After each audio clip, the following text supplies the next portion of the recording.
¿Qué tal a todos, chavos? Pues vamos a seguir con esta asignatura que es extracción de conocimiento de base de datos en la primera unidad. En esta sesión vamos a hablar específicamente de procesamiento de datos, lenguajes, herramientas y metodologías, que viene a complementar todo lo visto en la sesión anterior de los conceptos de inteligencia artificial, minería de datos, aprendizaje de máquina y Big Data.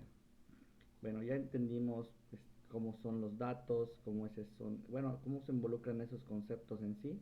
Ahora vamos a ver cómo podemos procesarlo, qué herramientas pues tenemos hoy en día en el mercado, cuáles son las más utilizadas. Obviamente nos vamos por el open source, que son pues sistemas abiertos que nos van a poder servir para hacer nuestras prácticas, ¿no? Vamos a hablar específicamente de estas metodologías enfocadas al Machine Learning. Vimos que este concepto es cómo le podemos enseñar a la máquina a pensar, ¿no? Aquí nos hablan que los algoritmos, creo que lo mencionamos en la clase anterior, los más utilizados, tenemos una biblioteca disponible de algoritmos ya creados que podemos implementar en nuestros proyectos. Tenemos los algoritmos de regresión, los bayesianos, los de agrupación, los de árboles de decisión, los de redes neuronales, los de reducción de dimensión y los de aprendizaje profundo.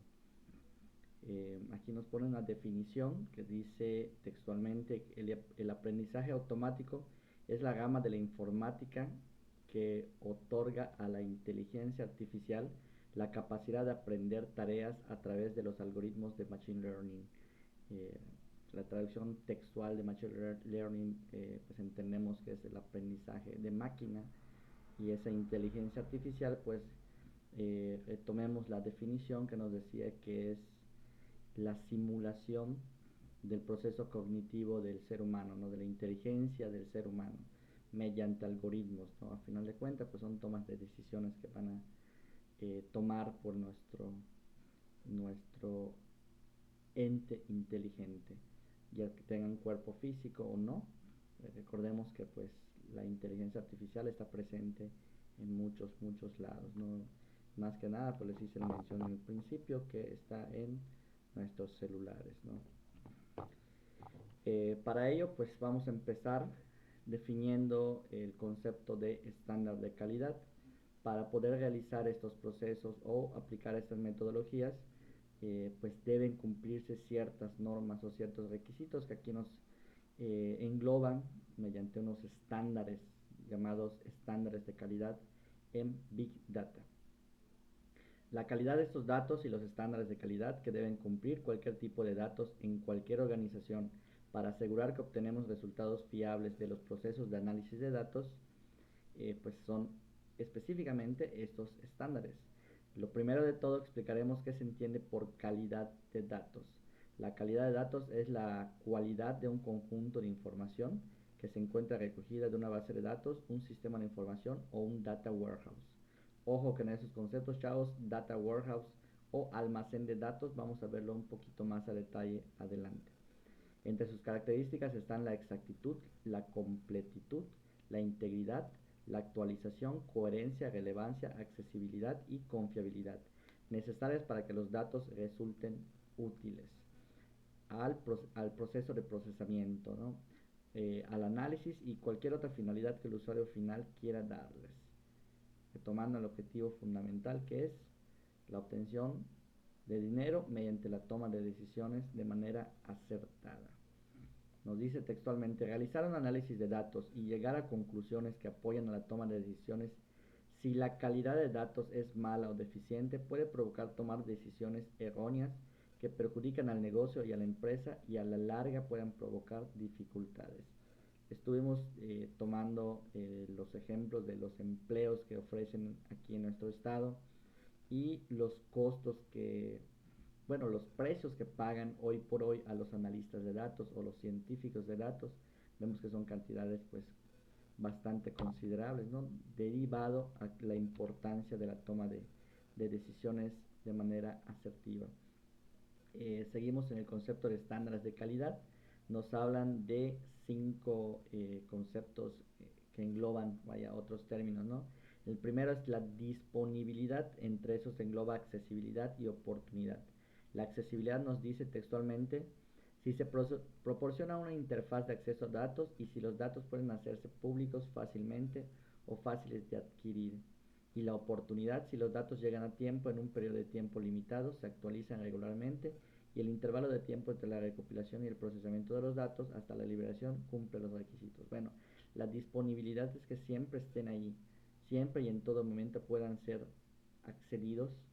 Ese concepto pues es bastante entendible, ¿no? Que siempre tengan esa disponibilidad. La segunda es la usabilidad, que en ese sentido está la parte de la credibilidad. Cuando los datos provienen de organizaciones especializadas de un país, campo o industria, son auditados regularmente y se verifica la exactitud en el contenido. Existe un rango de valores para los datos conocidos o aceptables. En este caso siempre debemos de recurrir a orígenes de datos fiables. Aquí en la usabilidad le pongo el ejemplo de el INEGI. Pues si queremos datos estadísticos, si queremos algún dato relacionado a la población, conductas de esta, rangos de edades, tipo de vivienda o algún dato asociado a que tenga pues este instituto que es líder en la materia, pues tenemos ahí ese estándar de calidad, no la usabilidad. Tal vez no estén tan disponibles porque hay datos reservados, pero bueno, tenemos que cumplir estos dos estándares iniciales. La tercera es la confiabilidad, que va a derivar de estos dos primeros. En confiabilidad tienen los términos exactitud, consistencia, integridad y completud. La exactitud de los datos proporcionados es que estos sean precisos. Eh, la representación de datos refleja el estado real de la información, su origen y representación, y no genera ambigüedades. O sea, que los datos sean correctos. Al final de cuentas vemos que, nuevamente tomando el ejemplo del INEGI, son organismos o institutos que están avalados y que la información teóricamente es confiable, es verídica y es exacta, ¿no? Y pues también cumple el siguiente término, que es consistente. Dice, una vez procesados los datos, sus dominios y formatos coinciden con antes de ser procesados, son consistentes y verificables durante un tiempo. Volvemos a utilizar siempre el ejemplo del INEGI, que son fiables, son consistentes, son creíbles, pero esto es durante un tiempo, dado que en ese sentido pues nuestra sociedad cambia, los valores van cambiando, pues o por obvias razones pues hay que ir actualizando estas bases de datos. De ahí deriva también la pertinencia. En pertinencia, como el cuarto estándar de calidad, hace énfasis a la convivencia de estos datos. Dice, los datos recogidos no coinciden completamente con el tema, pero presentan cierta relación y están dentro del tema que los usuarios requieren o presentan coincidencias. La pertinencia nos hace alusión a que nosotros debemos de tomar los datos de este, un organismo, como mencioné, que genere datos relacionados a lo que yo estoy investigando. Por ejemplo, yo no voy a obtener datos no lo sé, de mascotas si estoy yendo a un hospital comunitario o un hospital, pues común y corriente, ¿no? Tendría que ir a un hospital de mascotas propiamente, ¿no? O sea, esa pertinencia es que los datos que yo estoy buscando, pues pertenezcan a ese grupo o yo los puedo obtener de esa fuente de datos, ¿no? Y por último nos dice que deben de tener calidad en la presentación. Específicamente ahí nos habla de la legibilidad, que los datos sean pues íntegros, ¿no? Los datos son claros y comprensibles y satisfacen las necesidades del usuario y su descripción. La clasificación y contenido son fáciles de entender. Ya nos habla de la claridad, la legibilidad, ¿no? Que los datos realmente estén hasta cierto punto ordenados, aunque no estén propiamente estructurados. Después vamos a hablar un poquito de las herramientas. Recordemos que estos videos son simplemente para tener una guía o una ayuda en todas estas temáticas que estamos viendo en esta primera unidad. vamos a ir viendo más a fondo y obviamente vamos a elegir la herramienta con la cual vamos a trabajar y hacer nuestras prácticas, ¿no? Dice, se han creado muchas extensiones e integraciones gratuitas que ofrecen funcionalidades adicionales a tareas o problemáticas específicas, como el text mining, el big data y muchas más. En el caso de necesitar un desarrollo muy específico, las herramientas cuentan con integradores de Java, Python, R o Weka, dando así el espacio a programar tus propias funciones dentro de un workflow. Así ofrecer posibilidades infinitas. O sea, simplemente nos están indicando, aquí vemos los 4 procesos que vamos a estar utilizando en el análisis de datos, que son la integración de los mismos, la preparación de datos, el modelado y la evaluación, y por último el despliegue de los datos. Ahí no se visualiza muy claro, pero en sus computadoras pueden apreciar que cada una de esas etapas existen diversos softwares que nos permiten realizar estas etapas del proceso, pero también nos abre la posibilidad de utilizar, yo en lo personal me gusta mucho Weka o en la suite R. La suite R pues también trae herramientas que nos va a permitir hacer esos análisis, pero también nos permite a través de código realizar o mejorar nuestros procesos o los algoritmos que nos ofrece Python o Java, ¿no? Esto pues más adelante les vuelvo a comentar. Vamos a ir viendo cómo implementarlos. Fases de la implementación. Eh, Vamos a ver ya un poquito más específico cómo realizar el proyecto de Big Data. Realmente pues es algo que ya definimos que está enfocado a el análisis, la toma de decisiones con el objetivo de generar ganancias para la empresa. Dice, iniciar un proyecto de Big Data en una empresa es una decisión importante que implica costos y recursos humanos. No obstante, siguiendo una serie de fases o etapas, se puede optimizar su ejecución y evitar vulnerabilidades o decisiones erróneas. Aquí pues te hablo un poquito del contexto de cada una de estas fases de implementación. Eh, la primera fase es la definición de los elementos básicos, en este caso es el objetivo y el equipo, ¿no? Dice, como cualquier proyecto, el primer paso básico es la definición de qué estrategias de Big Data vamos a utilizar y definir el objetivo que queremos conseguir. A partir de ello, pues nos será más fácil determinar qué recursos necesitamos y desglosar el proyecto en tareas. Posteriormente, cada una de las tareas se pueden tener objetivos propios que ayudarán a conseguir el final del proyecto. Aquí nos ponen un ejemplo, ¿no? Dice, una empresa de moda, por ejemplo, su objetivo del proyecto Big Data va a ser mejorar el servicio al cliente y aumentar sus ventas. Todo ello a partir de un mayor conocimiento del cliente que permita afinar las ofertas que le ofrecemos a ellos. En este caso, una tarea específica puede ser integrar los datos de comunicación vía email con el cliente con el objetivo de conocer e interactuar con la marca. La segunda fase es la de determinar los datos e integrar. La tercera es la integración de los datos. Bueno, vamos a utilizar otro ejemplo para ir entendiendo sus fases de la implementación. Yo quiero realizar un proyecto de Big Data para conocer el consumo de una bebida gaseosa en todo nuestro país, y vamos a determinar el objetivo de crear, bueno, destinar el doble de recursos o un porcentaje de recursos económicos para aumentar la publicidad en los sectores o los segmentos que pues menor consumo tengan de esta bebida. Me interesa aumentar las ventas, ¿no? Entonces yo ya definí mi objetivo, que es el aumentar nuestras ventas. Después voy a determinar los datos e integrar. Bueno, vamos a estar analizando estado por estado los hábitos de consumo, niveles de consumo en volúmenes. Vamos a ir determinando y analizando datos que en la etapa 3 los vamos a integrar. Bueno, todo este proceso que voy a hacer va a ser con el objetivo de determinar qué estados consumen menos.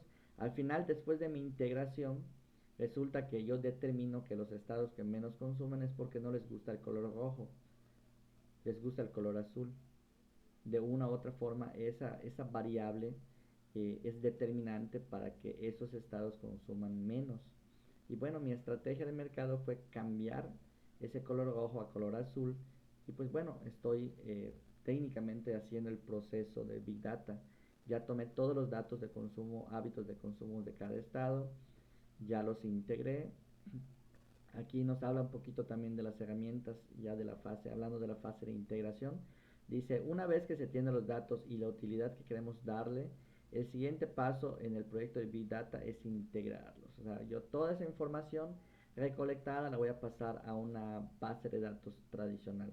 Esto se conoce como proceso ETL o es extraer, transformar y cargar. Ahí tenemos herramientas habituales, nos habla un poquito de las herramientas conocidas como Hadoop, base de datos no SQL. Allá pues está en su hábito natural, ya es un poquito más conocido el MongoDBase. También tenemos como ejemplo Cassandra y HBase. Y ese tiene su, bueno, aquí nos dice que tiene un enfoque a la hora de extraer y subir datos, pues habla un poquito de estos programas en sí, ¿no? Estos manejadores de base de datos. Bueno, el concepto global de las fases de implementación es desde la definición del objetivo, determinar qué datos voy a integrar, la tercera fase es la integración y pues por último la presentación de los datos, ¿no? El despliegue de los mismos.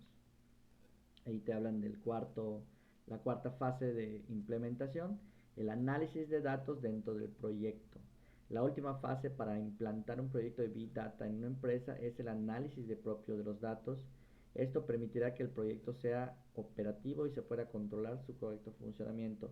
Retomando el ejemplo del análisis de hábitos de consumo como un proyecto de Big Data, pues ya tenemos esos datos integrados y la decisión fue pues cambiar el color de la bebida, ¿no? Porque esos estados resulta que no toman la bebida roja, sino que prefieren la bebida azul, ¿no? Después de hablar estas fases del proceso de implementación de un proyecto Big Data, pues engloba un poco más. Les comenté que estos videos solamente son de carácter guía, como una guía para pues los documentos o los textos más completos que les compartí, que están en el apartado de lecturas complementarias. Ahora vamos a hablar un poquito de las metodologías. Eh, pues para implementar estos procesos tenemos que implementar también cierta metodología. La primera que vamos a mencionar es la metodología KDD, que es Knowledge Discovery in Database, o dice esta metodología llamada KDD, dice, ese concepto comprende la limpieza, interpretación y descubrimiento de patrones en la información. Consiste en un proceso para analizar patrones que responden a tres factores. Son importantes, útiles y entendibles. O sea, de todo el mundo o mi universo de datos, solo voy a definir como importantes aquellos que sean útiles y entendibles ante una enorme cantidad de datos, y el objetivo ya no será solo agruparlos y actuar acorde a los parámetros que ahí se encuentran. Entonces, prácticamente vamos a estar hurgando en un mundo de datos o mi universo de datos, y voy a aplicar esta metodología que solo voy a clasificar y tomar de ellos los importantes, útiles y entendibles. Obviamente no es tan así sencillo. Ahí tenemos un documento compartido. En este video estamos solamente nombrando la metodología. En el documento está explicado de forma detallada cómo se implementa esta. La segunda metodología es la metodología CRISP-DM, que es Cross Industry Standard Process for Data Mining. Esta metodología pues igual tiene una serie o un proceso. Ahí tenemos en pantalla el ciclo que implementa esta tecnología, ¿no? Esta metodología.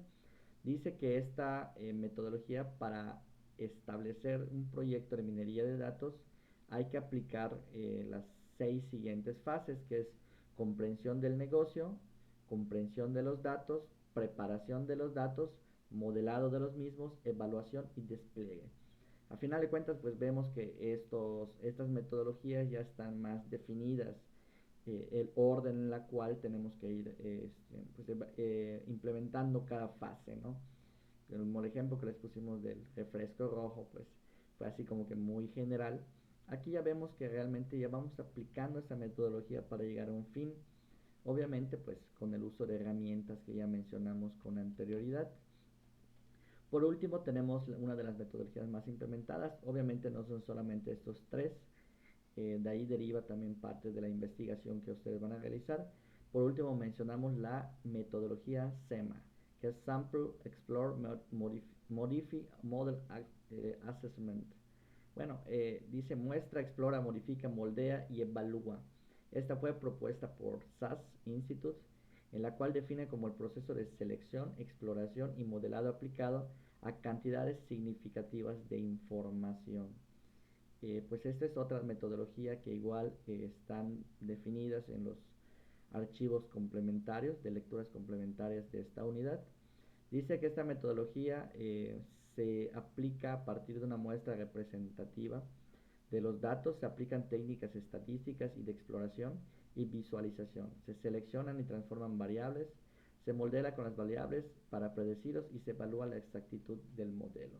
Esto es aplicado un poquito más a estadística, ¿no? Pero pues bueno, por ahí vamos a estar utilizando. Hay una herramienta igual incluida en la suite R que podemos aplicar con esta metodología y eso va a derivar del proyecto que tengamos al finalizar, ¿no? Y pues aquí también hablamos de herramientas en la minería de datos. Ahí ya son softwares definidos. Anteriormente mencionamos librerías, mencionamos suites que podemos ir implementando nuestro propio código. Aquí pues ya tenemos algunos software que ya están en el mercado, que están definidos en sus funciones específicamente dentro de la minería de datos. Dicen, existen diversos software y herramientas en el mercado para poder realizar estas actividades, entre los cuales destacan las siguientes: Orange, RapidMiner, Weka, GHealthWork, Canine y el IBM SPSS. De hecho, este último, el IBM SPSS, lo utilizan en la universidad algunos maestros, algunas personas de ahí de administración en el departamento de finanzas. Pero bueno, de ahí vamos a derivar, chavos, para cerrar este videito, en la primera actividad, que pues verificando la rúbrica pues ya pueden tener pues más completo el concepto de que van a realizar, que es un cuadro comparativo donde clasifiquen ustedes las herramientas por nombre, tipo de software, en este caso puede ser libre, comercial, bajo qué plataforma corren, qué tipo de base de datos utilizan, el tipo de reporte que nos permite en general y bajo qué lenguaje fue programado. Pues con estos, chavos, estamos prácticamente cerrando este video. Ahí igual nos habla un poquito, ya les había mencionado los lenguajes y las bibliotecas. Aquí hace mención nuevamente al lenguaje R. Ahí hace una remembranza que cuando fue creado en el 92 por Ross y Haka y Robert Gentleman, pues por algo se llama lenguaje R, ¿no? Pues son dos autores, Ross y Robert. Pues este lenguaje es muy utilizado en la minería de datos prácticamente, y pues uno de los lenguajes hoy por hoy más populares es el Python. Ahí nos dice textualmente que es un lenguaje de programación versátil, multiplataforma y multiparadigma, que se destaca por su código legible y limpio. La licencia es open source, es de código abierto y permite su utilización en diferentes conceptos. Ahí nos pone como ejemplo grandes empresas que utilizan este lenguaje de programación como Google, YouTube y Facebook, ¿no? Entonces, Python también tiene librerías, ya mencionamos un poquito de estas con anterioridad, y también les compartí el archivo en donde se encuentran las librerías más comunes o las más utilizadas en el mundo de Big Data o de minería de datos con este lenguaje de programación. Con esto, chavos, cierro el segundo video de esta primera unidad.